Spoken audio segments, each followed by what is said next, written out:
war's dramatic action reaches the far north as Coast Guardsmen blast their way through ice floes off Greenland in an attempt to break up establishment of Nazi bases.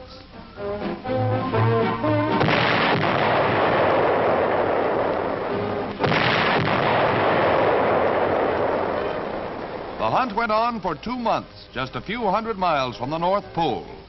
Among the Navy Task Force objectives were armed German trawlers and a heavily mined radio and weather station in service on the island.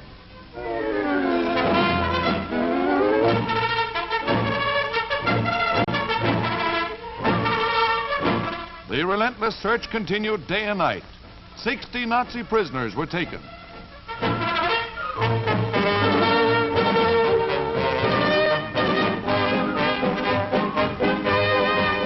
Hidden in icy caves, much scientific equipment was captured, along with the crew of the Nazi weather station. From this point, valuable information had been radioed to enemy planes and bases.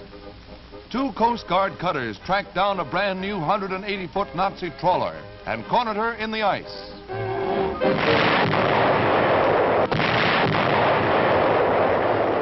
One trawler was scuttled by its crew, who were taken aboard the cutter Northland. During the Arctic operation, a 3rd armed trawler and another enemy installation were discovered. Both had been abandoned a short time before, and both were destroyed by our task force. Fighting the heavy drifts, the Northland finally smashed her rudder, and only heroic effort saved her from enemy attack. These are Coast Guard and newsreel pictures.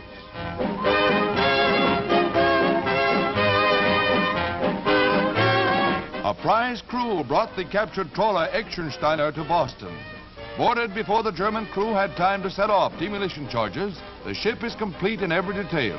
Rocket launchers and 37mm guns were part of her armor. Our vital mid-Atlantic base is safe, thanks to the unceasing vigilance of the Greenland Patrol.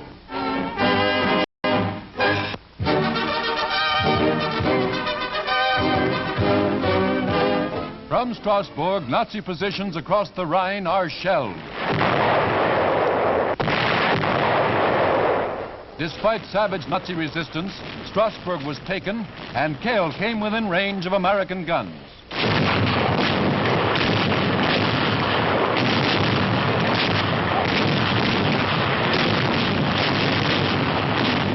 Pillboxes are smashed. A factory is blasted. Our gunners are really on target.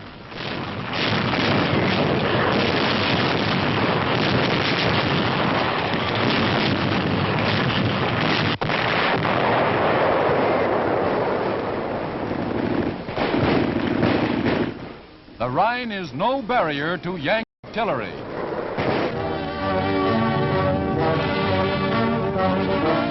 These pictures, filmed by the underground and smuggled to their government in exile in London, are the first scenes to be shown of the Warsaw uprising.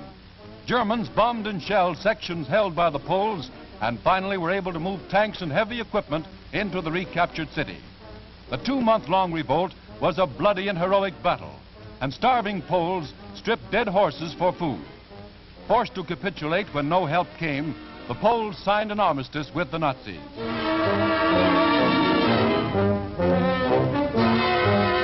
Once more, the Germans took over all parts of Warsaw, and the infantry reappears. But the battle's not over. The Patriots go underground once more to go to work with secret printing presses, turning out more than 100 publications for the people. And such lists as this report of the German atrocities at Lublin.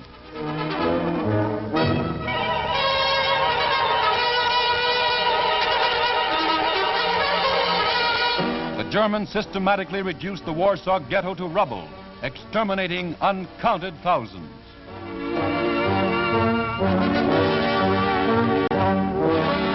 The underground still cover public places with their symbols of resistance, and every day sees new examples of their unrelenting courage in acts of sabotage. So efficient is their work that during the year, only 2/3 of Nazi troops and supplies reach their destinations. They dare to string up caricatures of Hitler. Poland will never die.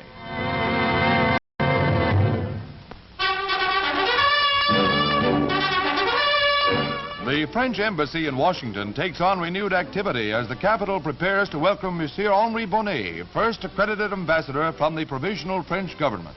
Madame Bonnet accompanies the new envoy to his post. Monsieur Bonnet, formerly Minister of Information in the de Gaulle government, will have an important part in post-war world diplomacy.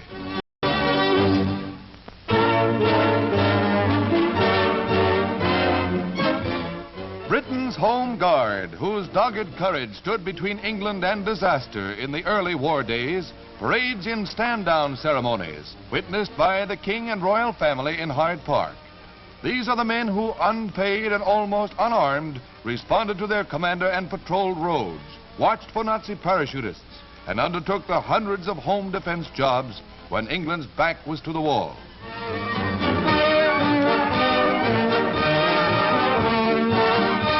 Thousands of Londoners paused to pay tribute to these heroes. England will never forget her citizen soldiers.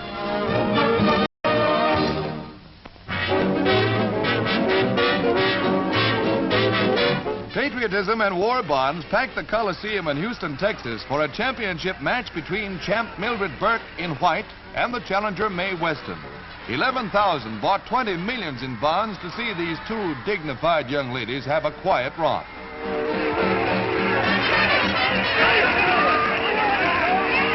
Now, hold your hats, here we go.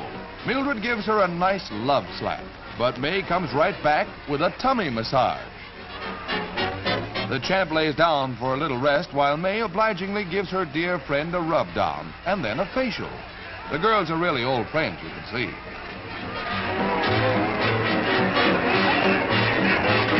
Now, may I return the compliment, says the champ, and return it with interest.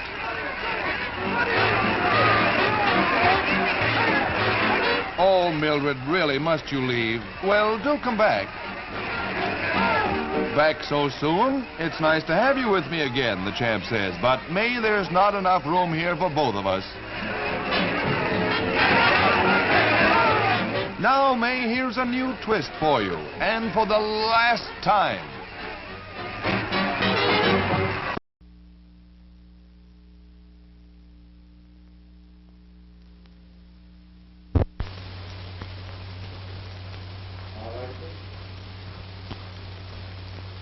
Once more, 'tis my privilege to give you my greetings for the new year. All of us hope that the war against Germany will be over within the next few months, and that our victorious sailors, soldiers and airmen will soon be with us again.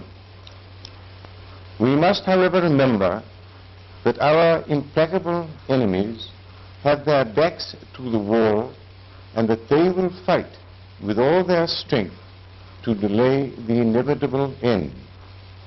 But our men are in good heart, and we know that they will fight with the same undaunted bravery that has earned for Canada and her armed services the admiration of the whole civilized world. And so I bid you be of good cheer, and I enjoin upon each one of you to make a New Year's resolution to support and encourage the armed forces of Canada and our allies by every possible means and with redoubled enthusiasm and energy.